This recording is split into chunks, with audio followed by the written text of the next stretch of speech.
This leader is provided to facilitate adjustment of focus. Please be aware there are spoilers contained in this video presentation. Take a road trip with Louise. Just can't help but run into sleaze. This whole movie's filled with unease. One bad thing leads to another. Thelma and Louise was released in 1991. It was directed by Ridley Scott. It won for Best Writing. It was nominated for Best Actress 2 times, Best Director and Best Editing and Cinematography. It won the Golden Globe for Screenplay. So I've seen the last 2 minutes of this movie. 2 minutes? The last 2 minutes of this movie over a dozen times because it came out while I was working at one of the greatest jobs I've ever had. I was an usher at the Tivoli 12 AMC movie theater. And Dave and I both saw every movie that came out for like the 2 years that I was working there.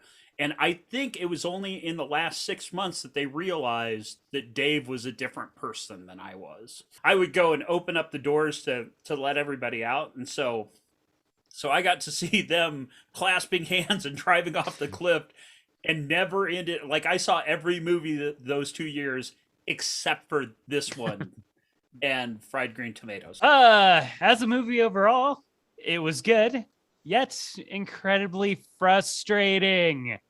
There's nothing worse than doing your choose your own adventure vacation and making the wrong choice every single time. It's like, let's go to the bar. Guess what? You end up killing someone. Let's not go to the police. You'll only make matters worse, but do whatever you want. Let's go on the run. Sure, why not? If you're not going to go to the police and try to clear your name, you have no other options. Let's pick up Brad Pitt. Any choice you would have made, it wouldn't have made any difference. Ironically, he will always stick around and contribute to your demise and imminent death. Let's just keep going. Bold, very bold. It certainly showcases what I already knew. Man is evil. Every guy in this movie, except for Brad Pitt, is terrible. Oh, yeah, Brad Pitt too. Harvey Keitel is the other guy in this movie that is just trying to get these ladies home. Thelma doesn't want to go home because Shooter McGavin is there. God damn it, Thelma. Don't holler like that. What a jerk. Mr. White, and then Sammy Jenkins or Ned Ryerson. Ned Ryerson, I dated your sister Mary Pat a couple times till you told me not to anymore. Yeah. Was the FBI agent. I don't remember him in Memento, but it says he was Sammy Jenkins. Yeah, he was when they flash back. Oh. He's the guy that was given the injection. This was made the year before Reservoir Dogs. Michael Madsen and Harvey Keitel had worked the year before. I don't think they share any screen time, so they may not have met. Well, you didn't see that one coming, did you? Marvel Connection, Brad Pitt was in Deadpool too. And apparently this state trooper was in X-Men First Class. The beach is targeted and ready to be fired upon, sir. Stand by. Standing by, sir. That's a good way to kill somebody in New Mexico. In New Mexico, that'll do it. That'll get it taken care of. If you know Western landscape, the end of it kind of falls apart because they go from Texas to things that are definitely not Texas or Eastern New Mexico really very quickly. Like Utah does not look like Eastern New Mexico. People forget that the 90s were a huge time for country line dancing. That was a big deal back then. And blaming the victim. That was the two things that the 90s were really good at. Yeah, well, and to know that they're just flat out not going to believe you. They absolutely should have gone to the cop because with a good attorney, obviously that would have gotten overturned as self-defense. But even if they did some jail time versus dying. Thelma, at least, I think that she'd turn that corner where death was preferable to going back with Shooter McGavin. We'll just be gone one more day, and then we'll be home tomorrow night. No, you won't. You'll be back today. You get your butt back here, Thelma, now. It is one of those movies that makes me wanting to go, hey kids, don't ever leave the house. Don't move to Arkansas. Thelma started going out with Shooter at 14. Have a good day at work today. And then got married at 18.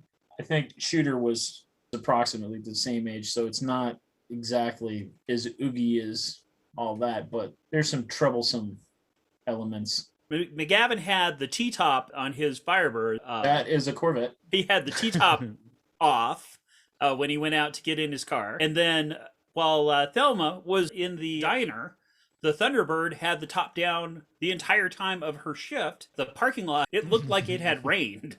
So apparently Arkansas is a place that you go where you don't put your top up. Another movie that's all about pre-internet connected life, that you can't get money on a Saturday because there's just nowhere to go to get money, that you can't get the money out of your bank if you're not physically at your bank.